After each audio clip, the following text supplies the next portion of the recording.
diputuskan ternyata harus 2 putaran, tentu kita terus bersemangat. Jangan terlampau menghibur diri juga. Jadi yang kalah nangis-nangis saja. Jangan pura-pura bahagia. Nangis saja. 1 silakan nangis. Lepaskan, 3 keluarkan ya Mas Adi. Ketimbang Baik. jadi bisul, ketimbang jadi penakut, ya kan, pura-pura bahagia. Tumpahkan setumpah-tumpahnya. Jangan pura-pura bahagia. Nangis saja. Nangis saja. Rido nangis, Rido nangis, Rido nangis. Pulang kampung, pulang kampung, pulang kampung. Mulyono, Prabowo, dan Suswono. Pulang kampung, pulang kampung, pulang kampung.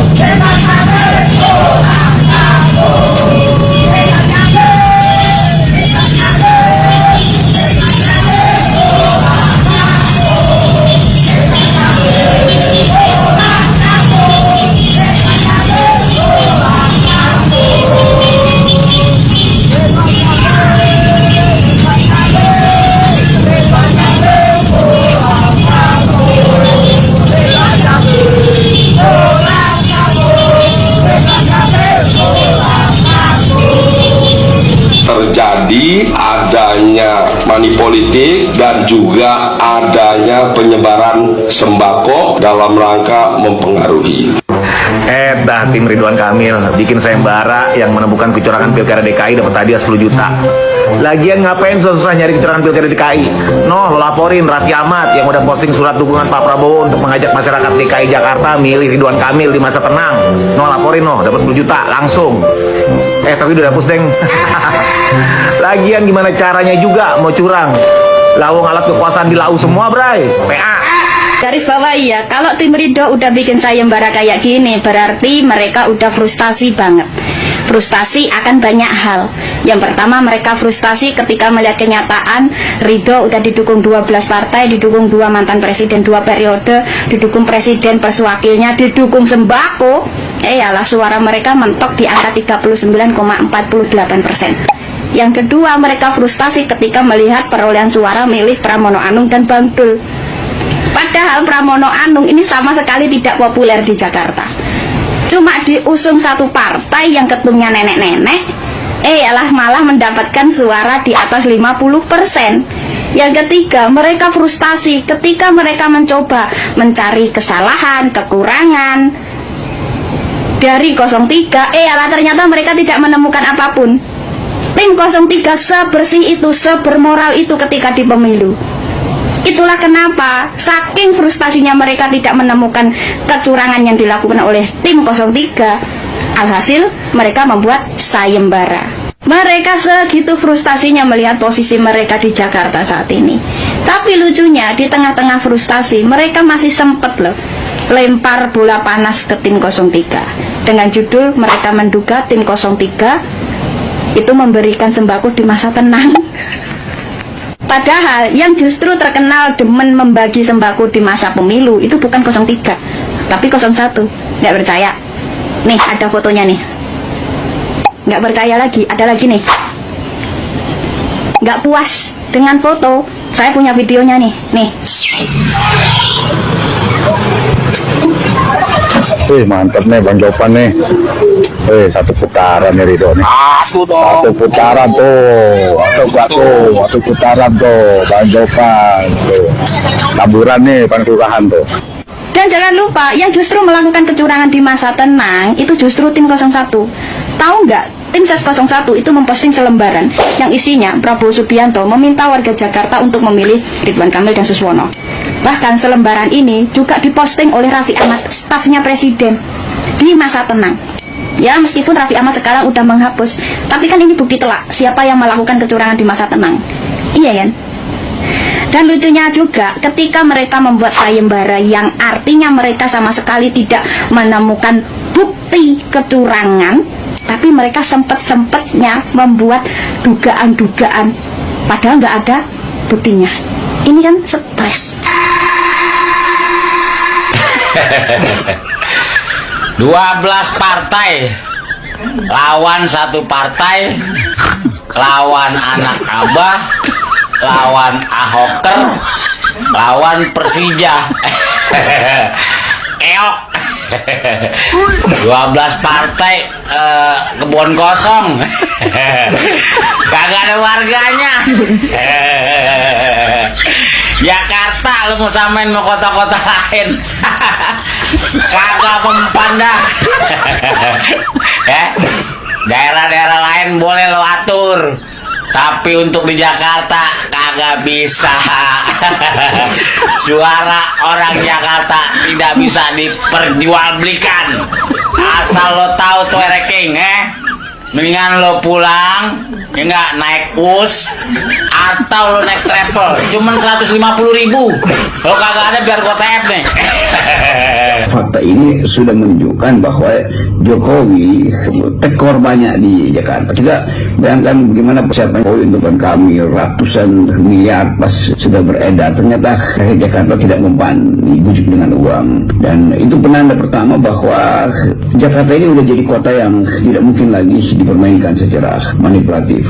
Memang kita harus baca Jakarta itu sebagai pusat gravitasi politik Indonesia. Artinya dengan fakta bahwa rakyat Jakarta tidak memilih calonnya Jokowi itu penanda sekaligus penunjuk bahwa keadilan yang diinginkan oleh rakyat Jakarta itu juga adalah keadilan yang diinginkan oleh Indonesia. Kira-kira itu maknanya tuh.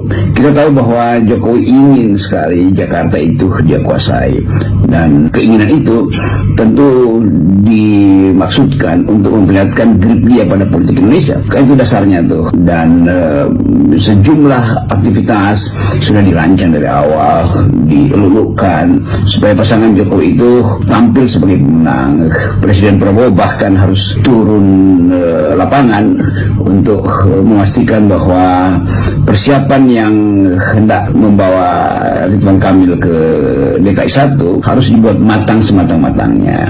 Kita bisa anggap itu sebagai perintah dari Presiden Jokowi, karena kita bisa melihat bagaimana raut dan wajah Pak Prabowo misalnya waktu di Jawa Tengah harus mendukung paslon yang dipilihkan oleh Jokowi.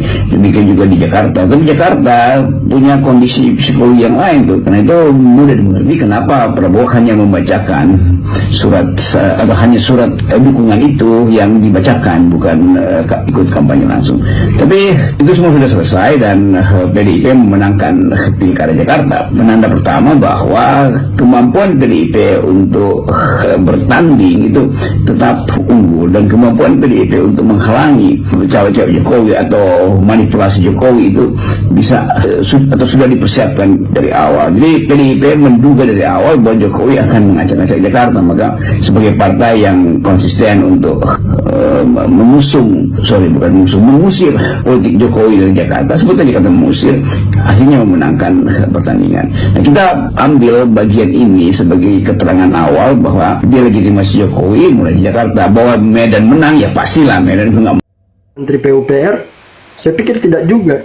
Nah ini kan saya pikir wajar dan sah-sah saja Bang Nandar mengasumsikan itu. Siap, saya izin Bang. Siap. Bang izin terkait dengan survei ketingkat puasan kinerjanya Pak Jokowi itu di atas 80% Bang. Makanya tidak aneh kalau misalnya tadi disampaikan kinerjanya, menterinya berkinerja baik. Tadi kalau saya abang nyentil Pak Basuki Bang, Pak Basuki itu sudah ditanya Bang, sudah ada berseliweran berita di mana-mana bahwa Pak Basuki itu akan dikaryakan lagi untuk Menteri PUPR, tapi beliau menolak. Karena menurut beliau itu sudah waktunya selesai di PUPR. Ini ada kok beritanya di mana-mana, Abang silahkan search. Namun ketika saat ini seingat saya Pak Basuki itu kemudian dimintai tolong untuk kemudian mendevelop IKN yang kerjanya tidak sekompleks sebagai Menteri PUPR Abang dah. Nah jadi kalau misalnya tadi disampaikan kenapa ada menteri-menteri yang bekinerja baik tapi tidak dipergunakan lagi, mungkin pertama yang bersangkutannya mungkin sudah pengen istirahat Bang. Atau yang kedua, misalnya menteri yang sama tapi berbeda kementerian mungkin dikaryakan di tempat lain. Demikian Bang Hazrikal izin. Iya, kalau Bu Retno gimana? Silakan ditanggapi penjelasan terkait Bu Retno, Menteri Luar Negeri, yang kalau saya pikir juga kinerjanya gini, bagus. Bang. Betul, Bu Retno bagus, setuju. Cuman gini, yang namanya Kementerian Luar Negeri saya pikir itu berlandaskan terhadap ideologinya atau bagaimana cara pandang pemerintah atau presiden melihat bagaimana kita harus bergaul dengan kawan-kawan kita di dunia internasional. Salah satunya mungkin yang saya lihat sekarang, kita lihat ada namanya Pak Sugiono kalau tidak salah. Beliau memang kadernya Pak Prabowo sekali, dan beliau juga memiliki ideologi. Kalau saya baca di berita-berita, beliau benar-benar didikannya Pak Prabowo, sehingga ketika beliau menitipkan amanah untuk menjadi Menteri Luar Negeri untuk kemudian bisa berbicara, bisa bergaul dengan masyarakat internasional, bukan Bu Retno kemudian tidak bagus, tapi kan pertama harus ada regenerasi. Yang kedua mungkin lebih cocok Pak Prabowo dengan dengan Pak Sugiono. Terbukti yang lain saat itu kalau tidak salah ikut Wamil ya, Abang Da ya. Pak Sugiono langsung terbang, Bang. Dia langsung ditugaskan untuk mengikuti KTT BRIC, Bang. Seperti itu, Abang Da. Jadi ada beberapa mungkin yang kalau kita melihat Pak Prabowo kan menyampaikan kabinet yang dia susun ini zakon kabinet atau kabinet kerja. Nah, tapi bukan berarti orang-orang yang kemarin tidak terpilih kemudian tidak bisa kerja juga. Saya pikir kita terlalu mengasumsikannya terlalu jauh. Mungkin Pak Prabowo juga punya penilaian, oh yang ini saya punya nih yang lebih baik. Seperti itu, Bang. Izin, Bang. Saya justru ingin perdebatannya tuh seperti ini. Nah, kalau memang penjelasannya seperti itu kan bagus. Nah, timbul pertanyaan selanjutnya, apakah benar orang-orang yang berpindah dari kabinetnya Jokowi ke Prabowo itu benar-benar orang yang kerjanya baik, tidak bermasalah sebelumnya di kabinetnya Jokowi terus dipindahkan? Nah, itu juga penjelasan yang saya pikir harus kita gali lebih dalam itu. Karena kemarin juga sempat terdengar keras terkait mengenai ada pemeriksaan di Komdigi dan ditemukan orang-orang yang berafiliasi menjaga judul dan lain sebagainya. Nah, ini kan saya pikir harus didalami tuh supaya anggapan yang dibangun oleh Bang Nandar tadi itu bisa digugurkan, mungkin bahasanya seperti itu. Mungkin itu, Bang. Wah, setuju sekali, Bang. Setuju, Bang. Saya pikir kalau melihat gayanya Pak Prabowo sepertinya bukan tipikal orang yang mau diajak kompromi terkait hal-hal demikian. Saya ingat banget gitu waktu zaman beliau, tapi ini tolong koreksi saya kalau salah ya. Kalau tidak salah di zaman Pak Prabowo itu Menteri Kelautan, zamannya Pak Jokowi Menteri Kelautannya itu dari Gerindra kalau tidak salah. Beliau menyampaikan kalau ada yang korupsi suruh keluar. Seperti itunya gitu maksudnya. Apalagi sekarang kalau misalnya kemudian kita lihat benar-benar digas, Bang, gitu kan. Kita lihat di perkaranya JUDOL tadi, kita lihat orangnya bukan kaleng-kaleng, Bang. Banyak yang malah disebutkan, saya belum bisa memvalidasi beritanya, cuman disebutkan ada salah satu yang merupakan ponakannya orang penting di negeri ini, Bang. Dihajar juga, Bang. Nah, ini mudah-mudahan tetap trennya seperti ini gitu. Pertama, tren positif ini menunjukkan ke masyarakat Pak Prabowo tidak tebang pilih. Yang keduanya juga akan menjadi presiden bagus untuk para pejabat-pejabat agar ada budaya takut, Bang. Sehingga kita di masyarakat nanti dapat maksimal nih dari kabinet zakonnya Pak Prabowo, Bang. Gitu, Bang. Jadi ini saya pikir yang terakhir dari Bang Hazri kali ini, ya ini PR dan dambaan kita semua, Bang, bahwa di zaman Prabowo mudah-mudahan kita bisa menuju Indonesia emasnya, take off-nya benar-benar mulus gitu, Bang. Oke, kita sambut dulu tamu baru kita nih, Tommy. Kamu jangan gacor di bawah. Apa yang perlu Anda sampaikan di sini? Silakan. Di sini tunjukkan kegacoranmu, Tommy. Silakan, buka mic-mu, Tommy. Tommy.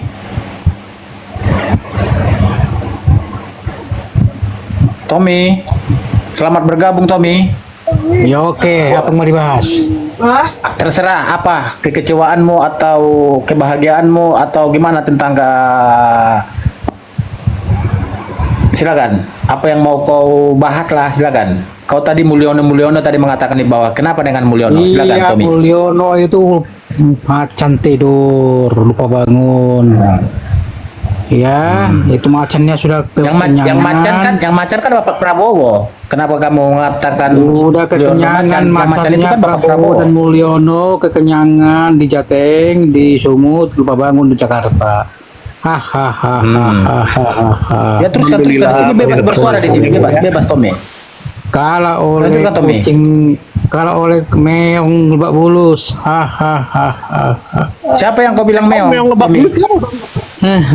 Meong lebak bulus siapa bang? Kau sampai-sampai bicara. Yang kau katakan meong siapa? Mbak meong lah. Aja meong lebak bulus. Siapa meong? Kau harus jantan dong. Ya, cari aja meong lebak bulus siapa. Masa kau nggak ada punya internet, kau nggak tahu meong lebak bulus? Iya kan dari mulut lah berjentel, dari mulut sendiri lah berjentel. Yang kau katakan meong itu siapa? Siapa sosok meong yang kau Bilang maksud? Mulyono berani, bilang itu nggak berani bang. Ayo bang, siapa Iya, yang bilang Mulyono tadi kau berani. Bro, macan Asia sudah. Sudah apa? Itulah kebahagiaan. Sudah apa? Aduh. Gimana nih teman kamu Yasri kalau kok pengecut ya? Dia bicara dengan heboh tapi penakut. Suaramu kecil Tommy. Waduh. Aduh, di bawah tadi harimau, tiba di atas jadi kecoa pun nggak bisa si Tommy ini. Aduh, silakan Tommy, kamu bernarasi Tommy, silakan. Yang jelas Udah aku bilang tuh macan yang gacor itu di Asia dan macan dari Jawa Tengah itu sudah keok di Jakarta. Itu makan tuh katanya si Marwar itu makan tuh jelas. Iya. Siap bang, nanti kita sampaikan bang makan-makan di mana bang, siap bang. Ya, Jangan sepenggal-sepenggal ngomong. Buatkan semua di sini. Siapa sih yang nggak Kamu songong jangan itu? takut. Siapa yang songong bilang itu macan membangun tempat tidur? Woi, Bang, dengar dulu Tommy, dengar dulu. Jadi maksudmu ini si macang yang sudah keok ini Pak Jokowi sama Pak Prabowo. Itu maksudmu bang? Jangan gemetaran lah bang. Siapa lagi bos? Siapa lagi? Berarti itu ya. Kalau meong siapa bang? Ya, Meong? dengarkan ya Tommy ya. Seandainya pasangan junjungan lah toko turun kau setan. Atailah kau turun. Serem dia bang, dengar suara bang Warrior. Gue takut. Udah saya diam dulu lah. Ini pada kabur ini bangsanya.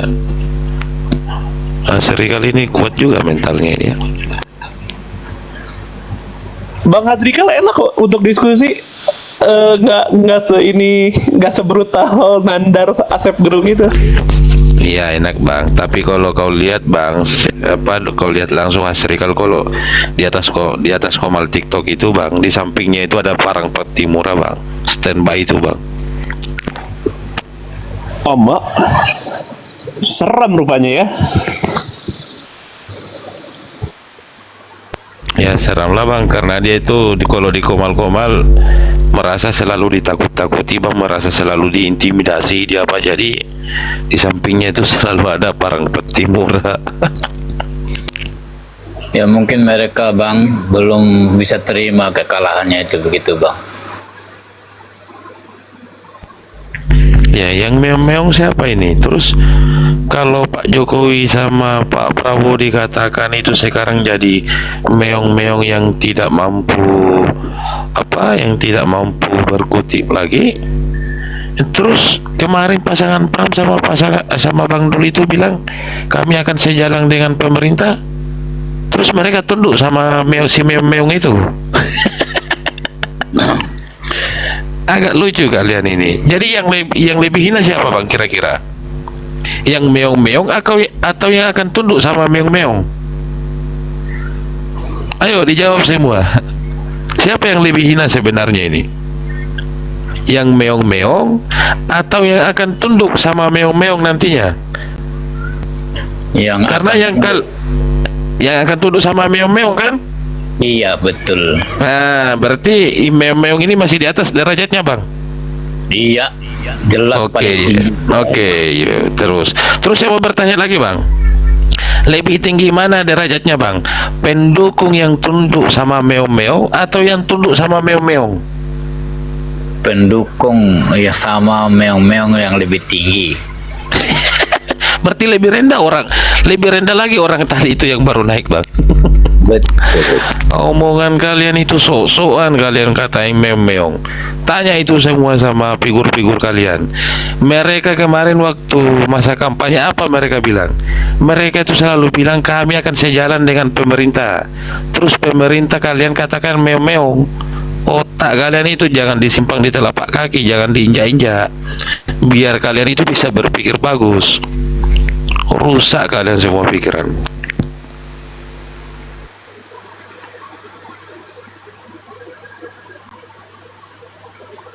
Coba mereka Ayo silakan Asrikal diskusi sama teman baik itu, saling berargumen Asrikal sama Bang teman baik Asrikal.